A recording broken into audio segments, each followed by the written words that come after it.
This is Lewis Hart for Boxing Social in association with Empire Fights on Our King's Competitions. Delighted to be joined with the cold Tuesday night in Stoke. Johnny Fisher here, just finished some good rounds of sparring there. All systems go 3 weeks out against Dave Allen. Before we do get into it, how are you, mate? Are you all doing good? I'm good, mate. I hate that question, but you know about that. But you've got to ask it, so thank you for asking. How are you? I'm good, man. Good. Just being polite. Be polite, mate. I know you well enough now. You can just talk to me like I'm like mates talk.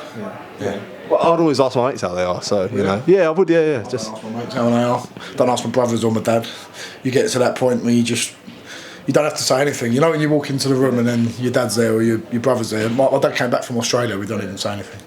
Yeah. It's just like that. It's just like, well, you're there. Yeah, but what if they aren't doing all right, though? Like, how would you be able to know if you don't ask? I don't know, actually. We just get on with it. But yeah, on that note, which is you've sort of taken it to a different level of talking about how you are. Yeah. Always talk about how you are to everyone out there because it's important. Yeah. You didn't have to go there, but you went there. Sorry, mate. Sorry, I wasn't trying to go there. but yeah, as you say, like sort of 3 weeks out from Dave Allen fight. Massive fight for yourself. Finished lots of finished just some class sparring there. But yeah. Typical one, but excited ahead of 3 weeks out, and I'm sure you're really feeling excited for the occasion against Dave Allen on a massive bill in Saudi Arabia. Not really excited, just I know what I've got to do. The excitement doesn't come into it. I'm just completely focused on the task. Yes, I'll be excited, I'll get them feelings. It's great to be on the Saudi Arabian card and Fury Usyk card, amazing. But the bottom line is I've got a job to do, and all of the celebrations, all the feelings of excitement, they can wait, mate. I've just got to go in there and do my job. I feel like now for yourself, especially Johnny, after definitely the Babic fight and how this year's gone for yourself, and as I say, one big one before the end of the year, it definitely feels like it's been as a contender, it's been a breakout year for yourself, and I think it's fair to sort of say that, being in some real big fights. Does it feel good now that you're finally getting the recognition as you deserve? Like when you first started, it was sort of this ticket seller, but now it is definitely a domestic contender that you're sort of getting the recognition that you deserve, that you put in the gym. It has changed a bit for the public. I was just a ticket seller, and probably rightfully so, because I hadn't been proven. I've beat a couple of decent names, or I'm fighting a couple of decent names, but honestly, Lewis, it doesn't matter to me. All that matters is what my coaches say, what my family say, because you look at the top of the division, you look at Tyson Fury, you look at Anthony Joshua, they're going to get criticised. Even when you get to the top, you're no good, you're this, you're that. So as soon as you start caring about what people think, you're in the wrong game, because there's always going to be something that someone's going to say. All you've got to do is turn up and give 110%, and if you can give the fans that, that's all that matters. And if you know in your heart you're doing your best and you're trying to provide for your family, that's all that matters. Yeah. I understand that, but I guess sort of just touching on that point there, do you feel like when you believe you know how good you are, do you feel like that has the extra motivation, like chip on your shoulder to show, look, I can mix it with the top domestic guys, like, because I'm not just here to sell tickets, I'm here to really take over him. No, I can mix it with anyone on the planet. I've got a chance of landing a shot on anyone. That's the basic physics of being a heavyweight, is if you land your biggest shot on someone's head, it's going to cause a problem. So I've got a chance against anyone. I've probably had a chance on my debut to beat anyone as a domestic, because you've got a chance of landing a shot. That don't mean I'm going to beat them, but every fight I go in, I believe I've got a shot of beating them, otherwise what's the point of fighting? But I suppose I'm now in that mix. People are now talking about it, but as long as you've got belief in yourself, it don't matter what people say. Touch on the fight as well, being in Saudi Arabia, I'm sure the boss soldiers will be coming out all the way over to Asia. So as you say, the support still flies over even in Saudi. It'd be great. I know that Tyson Fury and Usyk are on the bill. A few of them already booked up for Fury. They said, I'm already out there for that fight. He's bringing thousands over there.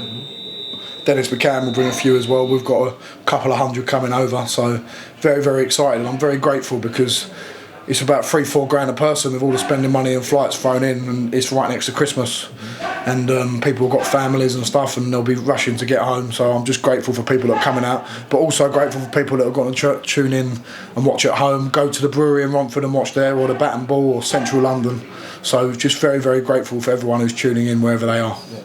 For yourself, Johnny, and I know it's nothing really to do with you, and it's you're not going to turn down the opportunity, but sort of, do you understand maybe people's frustrations that they'd have liked to see this maybe as a main event in the UK? Yeah, of course. I want to fight in England as well, but I'm a professional fighter. I've got to earn a living, and I had an injury. There was other injuries before that. Basically, I had 3 dates in England that all got put down because people were injured, or then I got injured. So to be on this card, I can understand why people are upset, but if you like me and you support with me, you understand for my personal career to fight on an undercard like this against an opponent like Dave Allen, who has mixed at a level that I can only dream of. I've got to do what's best for myself, and God willing, I come through this. Even if I don't come through this, I know I will, but I'll fight, and I'll fight for the British public every single day of the week. Absolutely, and I guess touch on the opponent with Dave Allen as well. A lot gets made of sort of what Dave Allen's going to turn up, or is it going to be a one in shape? Hard to sort of put that to a side. I know in camp you're going to focus on yourself, but is it hard to sort of not put that to a side to know what version may turn up? I'm getting the best version. That's all you've got to believe in your head. You're getting the best version, the better version that you've ever seen before. That's all I prepare. Every time I go to sleep, I think about, I've got to fight the best Dave Allen that's ever turned up. So that's what we want. You want to beat the best version of Dave Allen and get the credit, and I know it's going to be hard. I know I'm going to have to go 10 rounds in my head. That's all I'm preparing for. I know it's going to be a horrible ordeal, and he's got to be prepared for that as well, because one thing in my boxing career I've learnt, I want to give it 110%. If I can go and entertain the crowd and give people exciting fights, which I'm sure I've done so far with exciting knockouts, but I want to show people I've got fucking heart as well, I was about to say that, like, there must be an importance for yourself to know that in training and that, or just in general, you're preparing for a Dave Allen that's come in bang in shape and bang ready to go. It's the longest he's ever had for a fight. He told me to his face. Like when he fought Fraser, he had about 3 or 4 weeks. Other fights, he's had no notice, fighting Dillian White, Luis Ortiz, David Price. I think he had a good camp for that one, but it's been the story of Dave Allen. He's never dedicated himself. He's never trained. Well, you can train for 10 weeks and 12 weeks and he'll be in shape because of that, but I turn up every single fight from a debut in shape, and I know I've got that to rely on. I'm going to go and give it 110. And one thing that, especially in this fight, and it's sort of you've brought up quite a few times, and obviously the sparring did get released of some footage with you and Dave. Do you think it shows a credit to yourself that potentially sort of then that might have been one-sided sparring in favour of Dave Allen, but it shows sort of how much you've come on then? So it is a credit to yourself that you're at this stage. I looked at videos of me on the pad. I posted it yesterday, me on the pads with my mate Zane at uni, just doing it for fun. That was 6 months before I sparred Dave, and like, just completely raw. Like I'm still a little bit raw now, but then it was like I was just a complete beginner. So looking back and see what we've achieved in that time is always great to do. There's a lot more to do, obviously, but there was another video, I didn't post it. It was absolutely shocking. Like I look back and you think you're the man because you're at uni and you're doing the pads and you think you look really good, but I was the change, and because I've had people like Mark, because I've sparred people like Dave, Hergovich, Fabio Wardley, all the names, Fury, like Michael Hunter, that's what brings you on. And I think there's a good argument to say that just throwing yourself in and giving 110%, talent's one thing, but hard work and dedication will take you further than anything in the world. Yeah. Absolutely. What do you think about Fury Usyk, the rematch? A couple of weeks away. Obviously, you're on the undercard. So, what do you think about the fight? Great fight. We know the first fight was brilliant. I'm backing Tyson Fury. I think his track record of rematches. I think I've seen a few pictures of him coming in a bit chunkier, a bit heavier, playing to his natural strengths, and he had Usyk going. But we know how good Usyk is. If you beat Usyk, I think he's conquered the world, hasn't he? Because he's beat everyone he needs to beat. I don't know what's happened with the light there. And just excited to see the fight. May the best man win. The two best on the planet. Definitely, for sure. Just before we do close this off, mate, any history lessons? I know you're a big fan of it. Any history lessons? And when is the next Beano, mate? That's what I want to know. Beano, we're going to do one. We'll probably do the Margate one every year, but maybe in January or February we might have a little Beano. Where's we going to say? We're going to do another one. You said Clacton, didn't you? Clacton, yeah, someone like that, Skegness. But history lessons wise, I watched Kingdom of Heaven again last night. Great film.